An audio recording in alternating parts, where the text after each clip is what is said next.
नमस्कार दोस्तों, study with Dev channel में आपका स्वागत है। दोस्तों, हम आज से बायोलॉजी स्टार्ट कर रहे हैं, यानी जीव विज्ञान। तो बायोलॉजी जो साइंस का एक महत्वपूर्ण हिस्सा है, सबसे ज़्यादा क्वेश्चन बायोलॉजी से ही बनते हैं। तो आपको बायोलॉजी अच्छे से तैयार करना।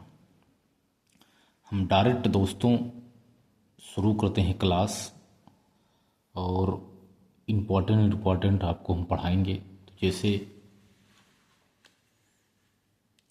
ये है दोस्तों अमाशय का चित्र। अमाशय है, अमाशय से लगा हुआ ये है लीवर,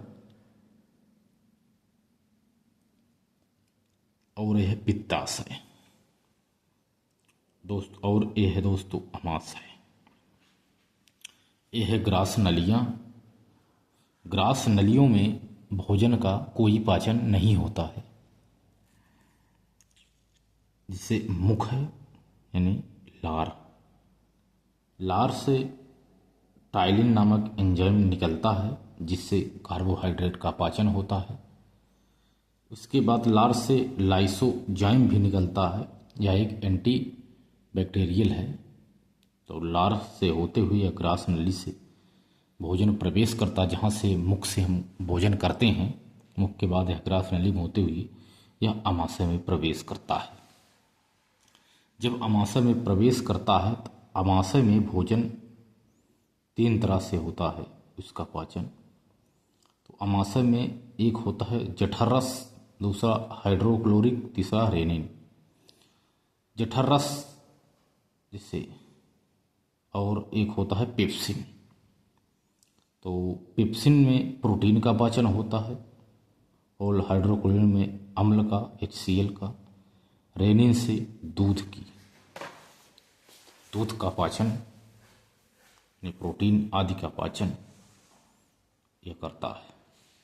ये अमाशय से ही भोजन का पचना शुरू हो जाता है।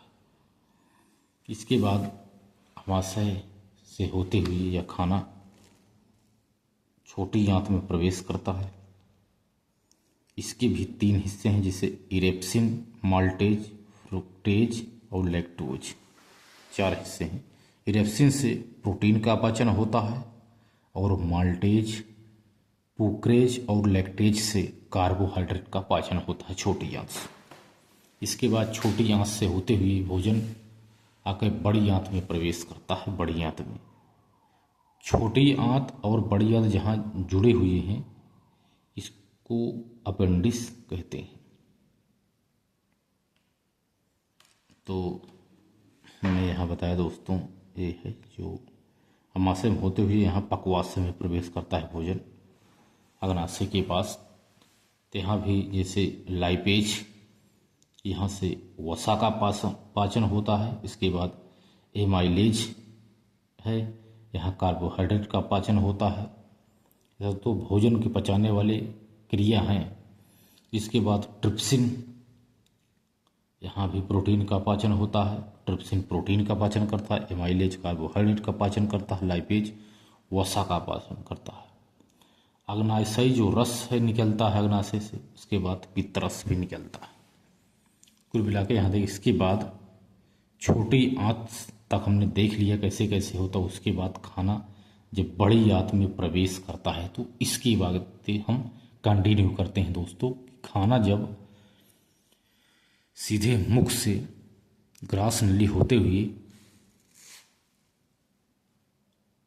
यहाँ तक पहुँचता है बड़ी आंत में, तो क्या प्रक्रिया होती है दोस्तों। तो यहीं से ही हम स्टार्ट करते हैं अपना मेन, कि खाना जब बड़ी आंत में प्रवेश करता है तो क्या होता है। तो आइए देखते हैं दोस्तों।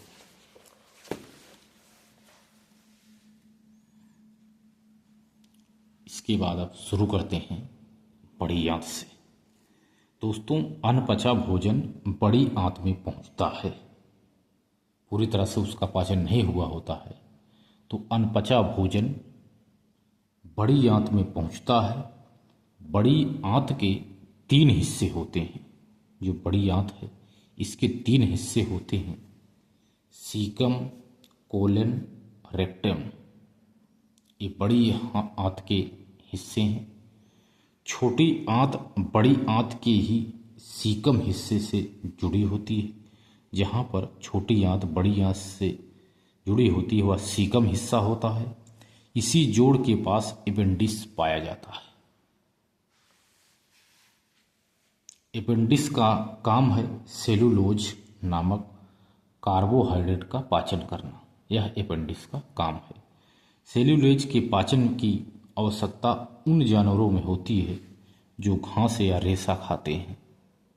मनुष्य घास नहीं खाता है, इसलिए सेलुलोज के पाचन की कोई आवश्यकता नहीं होती है। अतः मनुष्य में एपेंडिक्स की कोई आवश्यकता नहीं होती है। दोस्तों, जो अपेंडिक्स है यह एक अवशेषी अंग है। अपेंडिक्स एक अवशेषी अंग है जो यह साबित करता है कि मनुष्य के पूर्वज घास खाते रहे होंगे। यह साबित करता है, यानी यह बताता है। तो हमने देखा दोस्तों बड़ी आंत के तीन हिस्से, सीकम, कोलन, रेक्टम। जहाँ छोटी आंत बड़ी आंत से जुड़ी होती है उसे सीकम हिस्सा कहते हैं और वहीं पर अपेंडिक्स पाया जाता है।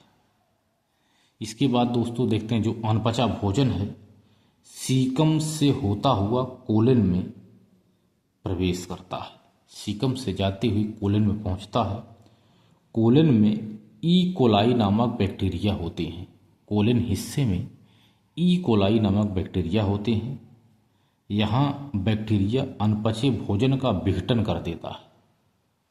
यहाँ जब अनपचा भोजन का विघटित हो जाता है तो यहाँ विघटित भोजन मल के रूप में रेक्टम में इकट्ठा होता है। रेक्टम हिस्से में इकट्ठा होता है और समय समय पर शरीर से बाहर कर दिया जाता है। यह अगर पूछा जाए जो यह समय समय से बाहर किया जाता है मल, तो कहाँ से निकलता जाता? एनस के द्वारा मल से बाहर किया जाता है। कभी कभी तनाव, विषाक्त भोजन लेने व अन्य कारणों से विघटित पदार्थ तेजी से बाहर निकलता है, उसे ही डायरिया कहा जाता है। तो कभी कभी जो विषाक्त भोजन है, तनाव विषाक्त भोजन है, विघटित पदार्थ तेजी से बाहर निकलता है, उसे ही डायरिया कहते हैं। लेकिन कभी कभी आराम तलबी के कारण यह विघटित पदार्थ एनस से बाहर नहीं निकल पाता। जब एनस से बाहर नहीं निकल पाता है तो क्या होता है दोस्तों? तो इसी को कहते हैं कब्ज। तो इसी को कब्ज कहा जाता है। यदि लंबे समय तक कब्ज बना रहता है तो एनस में छोटी छोटी गांठें बन जाती हैं। इसी को पाइल्स कहा जाता है, यानी बवासीर कहा जाता है। एक हिस्सा है एंडोल और एक्सटोल। एंडोल और एक्सटोल नामक अमीनो एसिड के कारण मल में एक तरह की गंध आती है। अगर पूछा दोस्तों मल में गंध किस के कारण आती है, तो एंडोल और एक्सटोल नामक अमीनो एसिड के कारण। एक नोट देख लीजिए दोस्तों, लार का पीएच मान 6.8 होता है। लार ग्रंथ से निकलती है। सबसे बड़ी लार ग्रंथि होती है पैरोटीड ग्रंथि।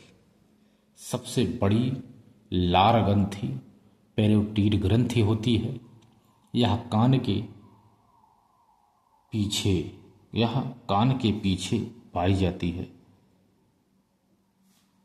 सर्पों में यह पैरोटीड ग्रंथि विष ग्रंथि कहलाती है। तो दोस्तों हमने देखा शुरुआत में भोजन को कैसे पचाया जाता है। तो दोस्तों पाचन में सहायक कुछ ग्रंथियां हैं, तो स्टार्ट करेंगे अगली वीडियो थे। तो दोस्त मिलते हैं और बेहतरीन क्लास में, तब तक के लिए धन्यवाद।